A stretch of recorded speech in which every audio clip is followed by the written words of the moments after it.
Bonjour tout le monde. Je suis ravie de vous rencontrer après les vacances de la fin du premier semestre.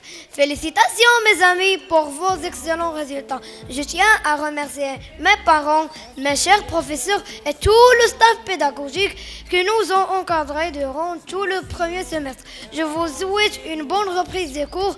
Je vous incite et je vous encourage à fournir plus d'efforts pour obtenir de meilleurs résultats à l'examen normalisé provincial, Inch'Allah, et merci. Salut tout le monde. Après une semaine de vacances, nous voilà de retour. J'espère que vous avez pris le temps de vous relaxer et pour vous donner la force d'affronter ce deuxième semestre avec d'enthousiasme, de volonté et d'espoir. Nous félicitons nos amis des beaux résultats réalisés et nous vous demandons de persévérer.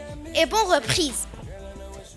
Chers camarades, nous sommes très heureux de reprendre nos cours après avoir passé un semestre fructueux et de bonnes vacances. Nous sommes prêts à aborder le deuxième semestre avec un programme varié et riche. Et bien sûr en parallèle des activités intégrées, des compétitions culturelles et parascolaires. Il n'y a pas place à l'ennui dans notre établissement.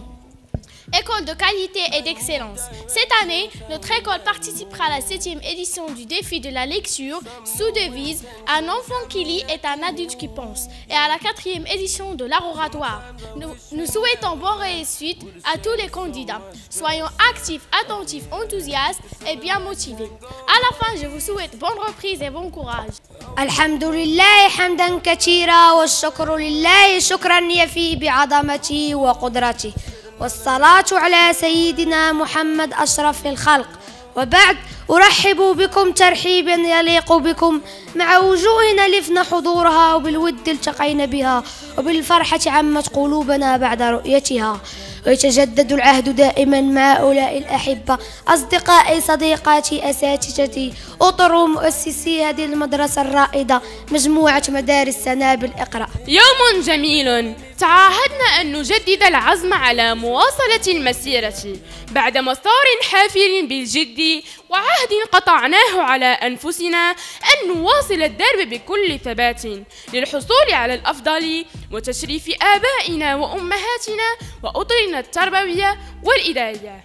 بعد عطلة قضيناها مع الأهل والأحباب بدأت الدورة الثانية وأرجو أن تكون حافلة بالمستجدات الإيجابية وأن يعم ويسود من خلالها الحب والوئام وتجاوز كل العراقيل التي تشكل عائقا أمامنا للوصول إلى مبتغانا.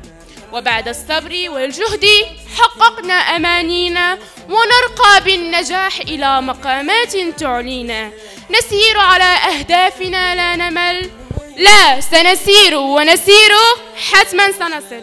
بدأت السنة الجديدة 2023 وبدأت معها بشائر الخير مع حلول الأشهر المباركة شهر رجب وشعبان ورمضان، أيام وشهور تفوح بعطر الإيمان وتجدد فينا العزيمة أيضا على أن الحياة مسار يمكن قطع أشواطه بكل تفاؤل مع رسم الأهداف وتجاوز العقبات للوصول إلى نقطة النهاية بخير وسلام. ويتجدد العهد بكم في هذا الفضاء لنلتقي في مواعيد لاحقة، وإن كنت أتمنى أن يطول الحديث معكم لأنني أحس أنني بين أياد أمينة رسخت فينا الحب والثقة في النفس ورسم الأهداف الواضحة، فشكرا لكم.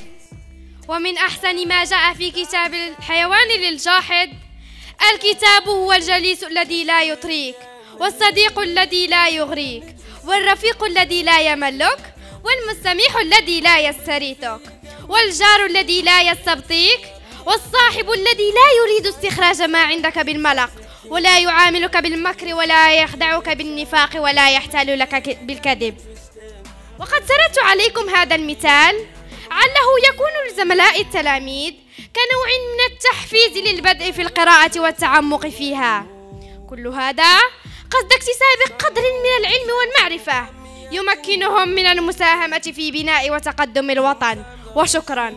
Et maintenant, chers camarades, nous vous invitons à réciter l'hymne national et l'hymne de notre groupe scolaire Senabil Iqra.